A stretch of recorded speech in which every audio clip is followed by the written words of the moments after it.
Welcome back to the channel. My name's Tefty. Today we're looking at the MPC Live 2. It came out about a year ago and I recently just got it. I was looking forward to the possibility of a battery operated, basically DAW in a box type of thing. I already like the MPC one, I think it's fantastic. So having the extra features of a battery, the speakers, which was kind of surprising, like the speakers actually sound really good. The extra outputs, Wi-Fi, those type of things. It was kind of a natural upgrade. I am planning on keeping the MPC 1 for like a separate setup, and I'm looking at the MPC Live 2 as a mobile setup. And this whole thing right here, or these two devices right here, is really kind of a mobile type of thing, because battery operated OP1 and battery operated MPC Live 2. I have it plugged in at the moment, but I can just unplug it and you can see it's still working. It's still on. I think it's really cool. Between the battery, speakers, and the extra outputs, those were the main reasons why I wanted to get the MPC Live 2. But today, what I'm going to be doing is working with some clips. I actually don't really use clips too often in the MPC environment, so I kind of wanted to do like some sampling from the OP1, which is currently directly connected into the MPC Live, the direct inputs right there, and just want to like play the OP1, sample some stuff, and then make some clips and just see where it goes from there. So yeah, let's do that. I'm gonna plug this back. So we need some drums. Let's see what we have here. What's the first one? Oh yeah, also we need to hear this. And because it's directly inputted into the MPC Live, we need to set that up. So you go to audio, whoops, right there. Actually, I guess I could have gone on tracks. Yeah, tracks and then monitor. I'm gonna put that on. I'm gonna turn this down to 7. So yeah, so now anything that I'm playing in the OP1, you'll directly hear, or hear directly out of the MPC Live box. So if I turn on the speakers, I'd be hearing that come through there as well, which is nice. I think what I'll do first is sample some percussion and then make a sequence out of that. Let's do that. Cool.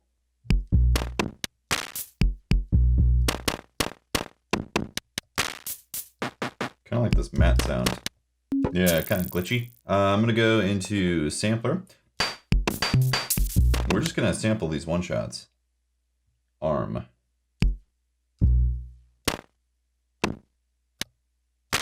All right, so we have a new sample. Drums. Whoops. Okay, I'm going to turn. So I've got a couple things. I think track 1 is going to be the clips. So make that a completely brand new clips track. Let's call that clips. Okay. And then track 2 is going to be OP drums. OP drums. Great. And this is going to be a program. So the program edits samples. We want OP1 drums, trim, and threshold.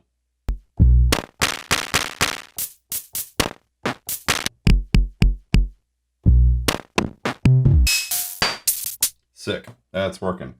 So shift, convert. We want to convert this to, yeah, the new thing. Do it. Great. Now if we go back over here. Awesome. So we got a kit. Turn this down so we have headroom.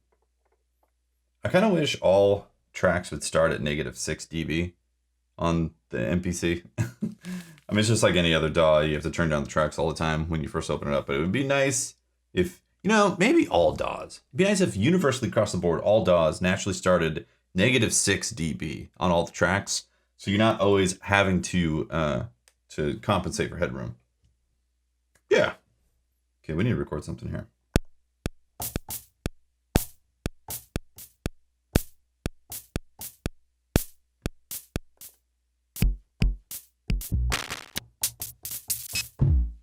Where's that kick? Oh. I think I'm gonna do another track actually. Let's see, OP drums. Let's go kick on this.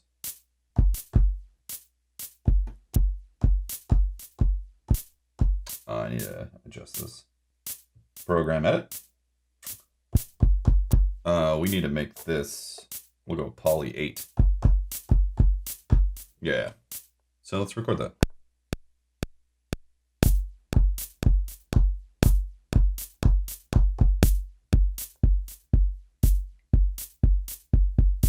I think I'm gonna turn down the time correction now. Down to like 80, something like that. Okay.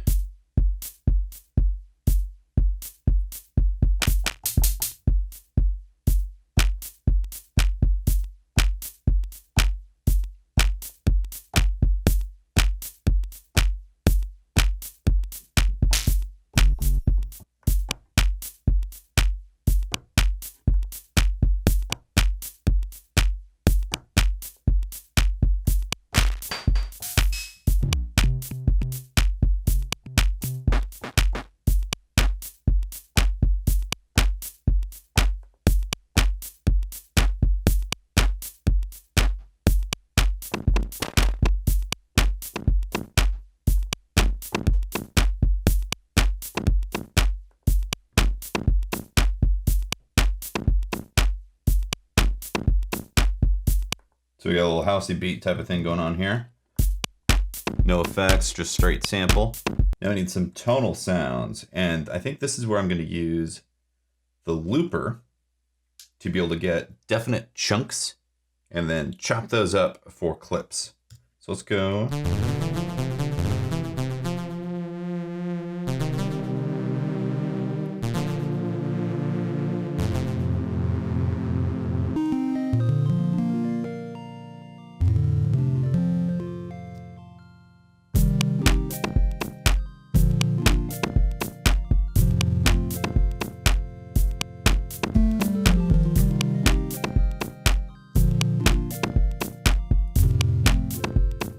So with the looper, I like to have extra bars in here. So I got like 12 currently, can do like 16 just in case. But basically, if you're gonna set up like this to grab chunks and loops of stuff, you kind of want to let it roll a bit and then, or have enough of the bars in there to be able to chop up full sections if needed. So this is technically 4 loops of a 4-bar pattern right there. So I could have like 4 bars go and then have 4 bars, and then throw away the last 4 bars just for flexibility. So let's try some stuff. Okay.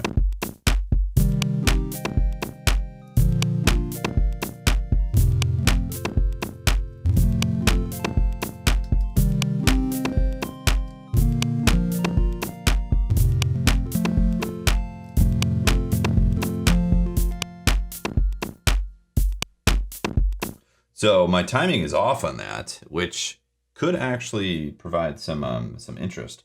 Or what I could do is slice those up into individuals and then time align them if I want. But I would like to do it with the actual clips in there. So I think I'm going to do it one more time. Okay.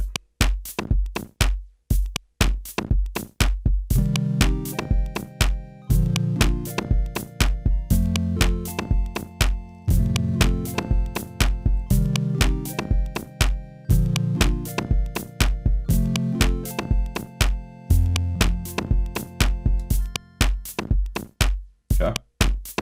I think that'll work. Now I'm giving it a 2-bar lead in or like a pre-roll on there, and then I'm going to chop that up. So in order to do that, we're going to export this. I'm going to name it OP, I guess Sparkle. Cool. So we got to go to OP Sparkle. So now it's in OP Sparkle and there was 16 bars. So if we go regions, give it 16. I'm going to start combining these. So you can do combine with previous, combine. So we have 8 bars right there, and now shift process. And now there should be a extract. Yeah, extract. We can extract this into a completely brand new sample. We'll call it trimmed. OP1 Sparkle trimmed. Now back to main. Let's edit our clips. I guess the first one right here will be Sparkle trimmed.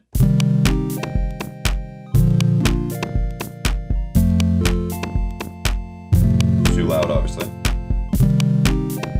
Cool. So in order to adjust individual clips, you have to go to that right there. And then you can give that individual balance right there, as opposed to the main clip program. So there's like a master clip volume and then a per clip thing that you can do. You can also even route these individual clips out to different subs or different outputs. So you can actually send this particular clip directly to out 1 and 2 or out 3, 4, 5, 6, or subgroups or all that, which is really nice. It's actually pretty handy. So you're not tied to just having the program out on there. You can actually have just this clip being routed to separate things. And you can also give this clip various sounds. Whoops. Let's give it a reverb.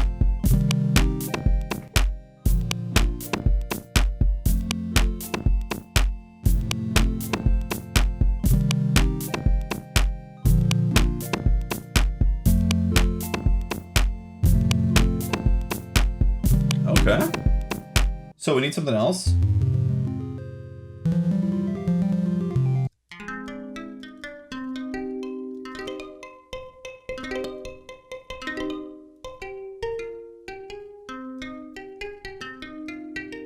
could be really cool with some chorus and verb and all that.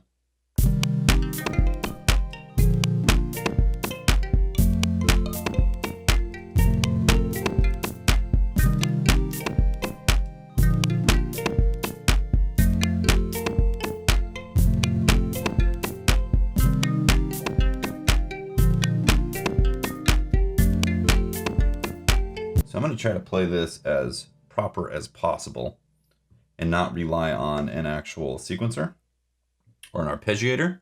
It's going to give it a humanistic feel so long as I do a good enough job so it's not rough. We'll see, because it might be rough.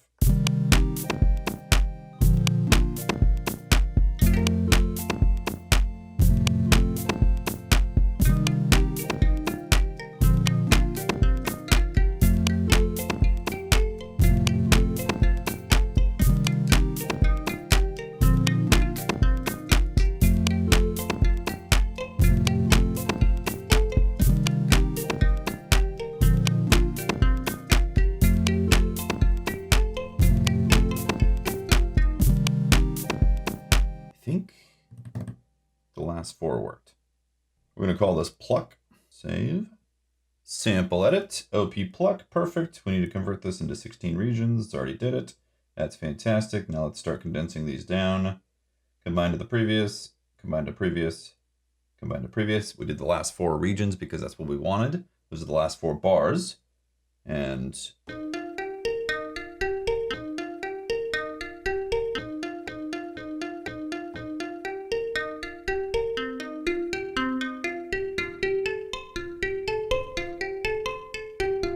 shift, process, extract, do it. We're going to edit clips. I think we want, I guess, green right here.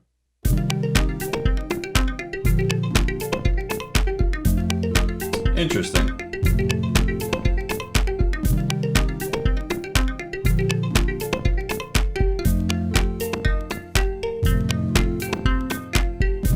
It's weird how I'm in 120 BPM. I exported that clip as 120 BPM, and it automatically thought I was at 60 BPM for that. It's like, I just made that. I literally just made that sample. You know what tempo it was. Okay, let's add some effects to it. Let's go multi-chorus. Yeah.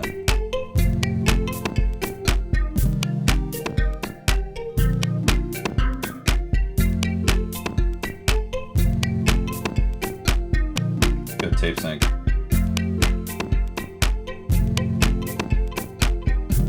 Okay. This is usable.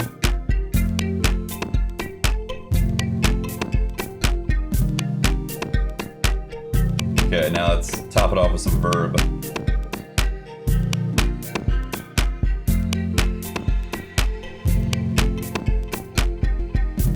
Cool. It's kind of messy, but there's something there. Plug in tube synth baseline.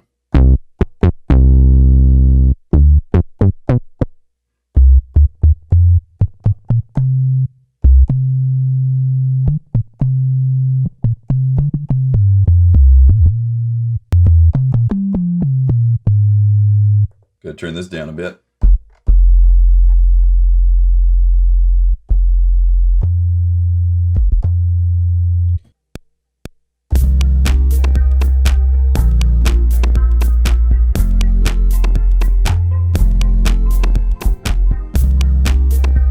All right, so yeah, I'm not thrilled about that bass, but it is what it is right now.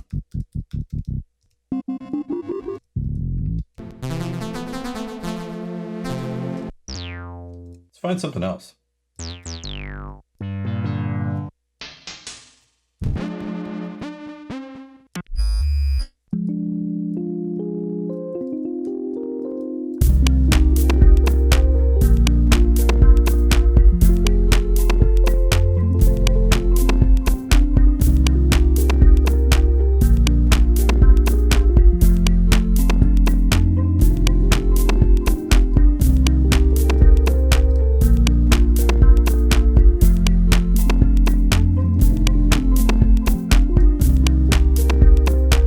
Kind of dig this. You know, I feel like, yeah, I think the sparkle sound needs to get a bit of a trim. A little intense.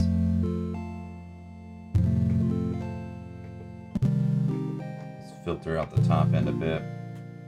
I'm always filtering everything off the top.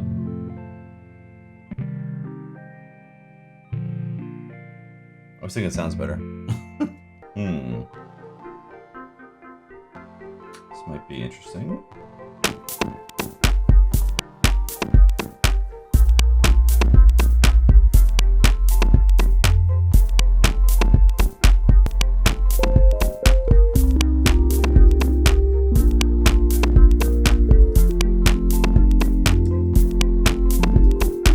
Let's go back to that looper. Let's clear it out. Hit record. Let's do it.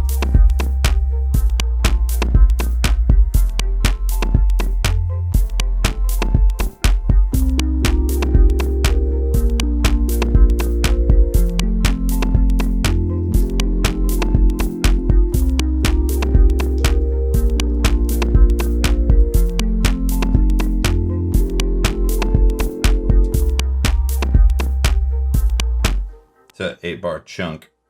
Eventually I'd like to turn this into 8 bars, so those little differences will show up right there. Let's turn this into keys, I guess. Keys, save, yes. Turn this into 16 regions, great. This is going to be an 8-bar loop. Okay, we got our 8 bars right there. Got the clips, these right here. Keys 1. Why does it do that? That's so dumb. Okay.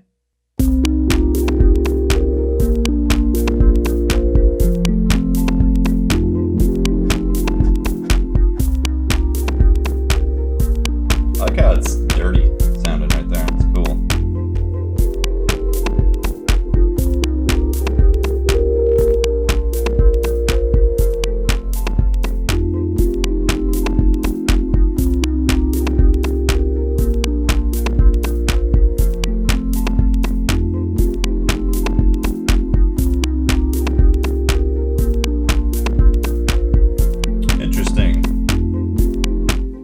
Huh.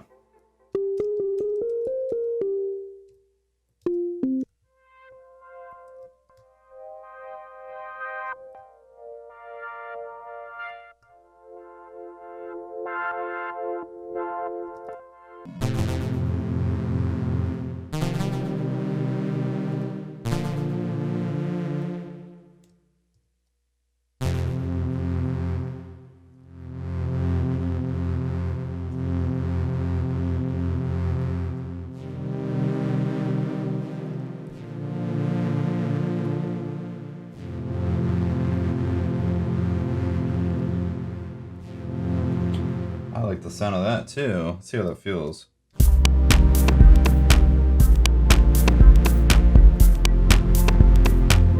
Yeah.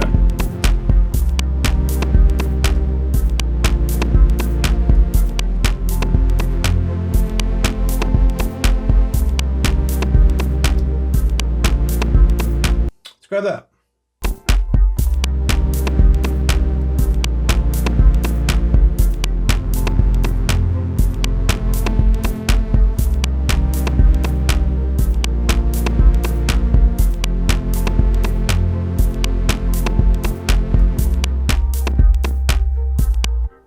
That'll do. Export. Let's give it the actual BPM that's supposed to be at this time around.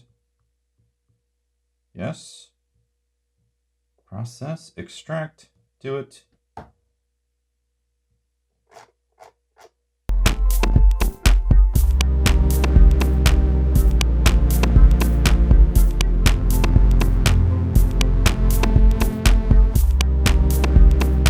The only thing that I wish that was a feature on the clips side of things for the MPC is the ability to nest MIDI programs or programs in general into a clip. And I don't think that's possible. If it is possible, definitely let me know in the comments. What I'd love to do is have all this on one page, like drums, bass, and then these individual clips over here of different stuff. Because right now, if I want to do some comping here, like if I want to take out the drums completely, I have to go here. And then hit main again to have this stuff.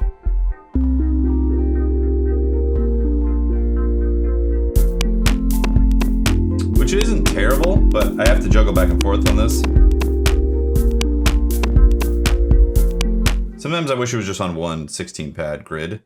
I could definitely get more used to jumping back and forth between mute and main though, to juggle clips and mutings. Yeah, it's something I'm still getting used to. The Electron stuff is so nice because they give you all of the track mutes right there for both MIDI and audio on there, like the Digitact and also Octatrack. Have all that stuff good to go right in front of you. When I have to juggle menus and pages and I'm in the middle of performing something, my brain sometimes goes, what are we doing? I forgot what I was doing. So that's a me problem specifically. Cool. I'm kind of digging this. Kind of a weird, glitchy-ish thing. I definitely like this workflow of being able to use something like the OP1 or OPZ or maybe even an iPad with sound and stuff like that going into the Akai. The looper is great for that. Use the looper. You can have like a lot of measures. Like I think I'm not sure what the measure limit is. I'm assuming you can go up to like 64, 128 measures on there. So you could have really long like recordings in there and then go in and just, like I'm doing right there, subdivide them based on the measures and then select the stuff you want out of there, extract it as a separate sample, and then use that as clips or other audio to trigger. I like that workflow quite a bit. I think that's pretty cool. Fast forward to the next day. Mm-hmm. Hey, Memes. What's up? So you heard a beat that I made yesterday, right? It's that dreamy feel. A little bit of dream. Yeah, a bit of dream type of thing going on. So afterwards, I had done some extra clip type of stuff. I actually recorded a couple of additional parts. In fact, you can hear them. I did this. Kind of simple stuff. Just some like extra lines here and there. And then what I did was I bounced the drums and the bass. So we had, if we go to the mute section right here, we had, I made extra percussion as well. So we had regular drums, the kick, the bass, and the percussion. I muted all those, and I actually turned them into clips on here. In fact, if you don't know how to do that, it's really, really simple. So OP drum, or let's say bass right here, you go edit, and then bounce to sample. Literally, that's it. Bounce the sample, you're then good to go to put it into a clip. If you go program edit on the clips, you can see on here that we have, those are our options right here. A synth line. I also made these choke groups, so you have like a lo-fi kick. And then I took off the filter on there. And same thing with this stuff. Type of thing on the bass. We're going now. I know, right? Going.